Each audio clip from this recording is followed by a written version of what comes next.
हम संगीता ठाकुर स्वागत करै छी अपन यूट्यूब चैनल मिथिला के नगरिया में। आइ के एहि वीडियो में बुझब जे गुप्त नवरात्रि कहिया शुरू हैत। गुप्त नवरात्रि के पूजा मुहूर्त, पूजा नियम आ कुछ उपाय के बात करब जेकरा केला से घर में सुख समृद्धि बनल रहत। तो सबसे पहले बता दी कि साल में 4टा नवरात्रि होई अछि। एकटा आश्विन मास में, दोसर चैत मास में। ई दुनू नवरात्रि तो धूमधाम से मनायल जाय अछि। जगह जगह माता के प्रतिमा बना के खूब धूमधाम से मनायल जाय अछि। लेकिन दूटा नवरात्रि गुप्त नवरात्रि मनायल जाय अछि, जे कि एकटा नवरात्रि माघ मास में आ दोसर नवरात्रि अखाढ़ मास में आबै अछि। गुप्त नवरात्रि गुप्त रहि के मनायल जाय अछि। ई नवरात्रि में अगर क्यों पूजा पाठ करे अछि तो क्यों केकरो से कहे नहीं अछि। गुप्त रहि के पूजा पाठ करे अछि, तैं तो गुप्त नवरात्रि कहाई अछि। तो माघ मास के गुप्त नवरात्रि 10 फरवरी शनि दिन से शुरू हैत आ 18 फरवरी रवि दिन समाप्त हैत। घट स्थापना के शुभ मुहूर्त अछि 10 फरवरी भिनसर के 8:45 से 10:10 तक। अभिजीत मुहूर्त अछि 10 फरवरी का दोपहर के 12:13 से दोपहर के 12:58 तक। तो घट स्थापना दोनों मुहूर्त में क सके छी।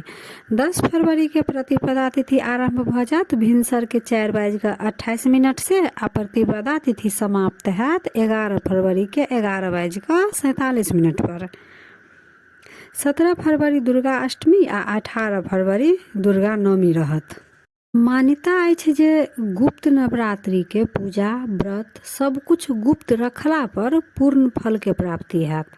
नवरात्रि के 9 दिन माँ के पूजा गुप्त रखत माँ दुर्गा के कमल के फूल, श्रृंगार के सामग्री जेना लाल चूड़ी, बिंदी, सिंदूर अर्पित करे के चाही आ पूजा समाप्त भेला के बाद अपने ओहि श्रृंगार सामान के प्रयोग करे के चाही। ऐसा अखंड सौभाग्य के प्राप्ति हैत। अगर माँ के प्रतिमा या कलश बैठा के पूजा करत हैब तो ओत 11टा गोमती चक्र लाल कपड़ा पर राख के स्फटिक या कमलगट्टा के माला से देवी मंत्र ऐं क्लीं श्रीं मंत्र के 11 माला जाप क पूजा समाप्त भेला पर गोमती चक्र के लाल कपड़ा में बांध के तिजोरी या धन रखे के जगह पर रखला से धन संबंधी परेशानी बहुत जल्दी दूर होई अछि। नवरात्रि के 9 दिन घर में कपूर में 2टा लौंग जरा कर आरती करे से घर के निगेटिव ऊर्जा समाप्त होई अछि। तो यह रहा गुप्त नवरात्रि के कुछ जानकारी। तो वीडियो केहन लागल कमेंट जरूर करब आ नीक लागल तो लाइक शेयर सब्सक्राइब क के मैथिली भाषा के सपोर्ट जरूर करब। तो फिर उपस्थित होई छी एकटा नया वीडियो के संग। ताबे तक जय मिथिला जय मैथिली।